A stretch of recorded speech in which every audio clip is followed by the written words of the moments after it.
It is a helicopter sound flying overhead at the pier. These field recordings give this particular track this kind of organic feel, you know, especially in electronic music. It's a lot of clean instruments, clean sounds.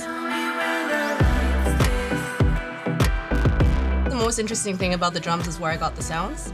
So that's where this kind of came in handy. So it's a field recorder. I've been using this for a very long time. It's now somehow become sticky and I can't figure out why. But field recordings is a very surefire way to make sure that you have sounds that no one else has. At this point, I'll either use this or really I'll use my phone to get field recordings and pick up random sounds. So right now in the snare that you're hearing, there's 3 different layers.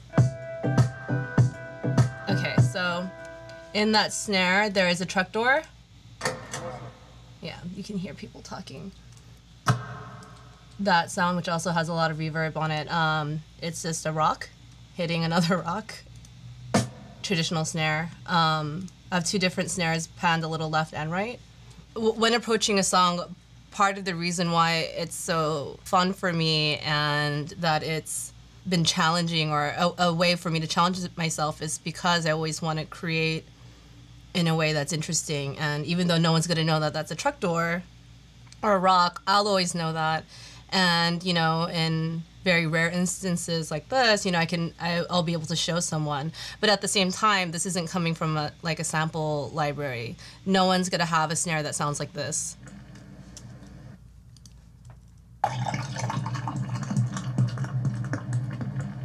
So that's beer going into a glass. To put the beer pouring in context,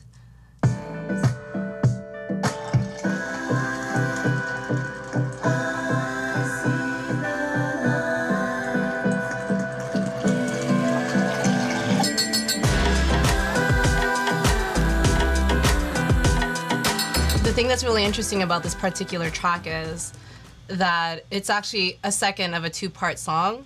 Lune Rouge are actually 2 separate songs, but when I created the songs, I actually put them in one whole session. To kind of talk about the inception of Rouge is very much important to kind of like briefly go over Lune, the song that's right before it. It's more symphonic, but I guess the part that links this previous song to this song is this guitar line. This guitar is actually a synth patch that I made using, it's made by Output, it's called Signal. And for me, I create, in general, I create in layers. What's really important for me in all of my songs is creating rhythm and movement, and a lot of that is through non-quantizing certain elements of the drums. These drums, I tapped in using MIDI. Let's see.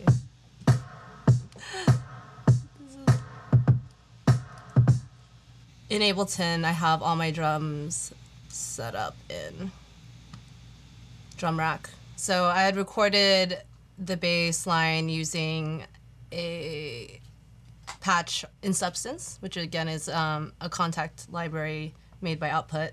Went and I recorded myself playing over it with this guy right here.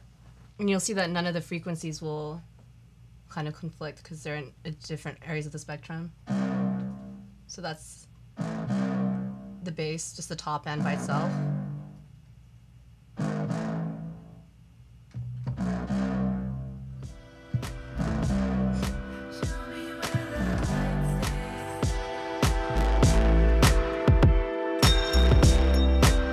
Well, I guess I would say as a musician, over the years, you're always refining who you are as a musician. You always gain more knowledge to make things easier, to change your workflow to be more efficient or process your ideas more quickly. And if I had this knowledge that I have now, like, 5 or 10 years ago, my music would have sounded differently. I just didn't know how to do the things I know how to do now. And with this particular song, I was very fortunate in that I knew when it was done.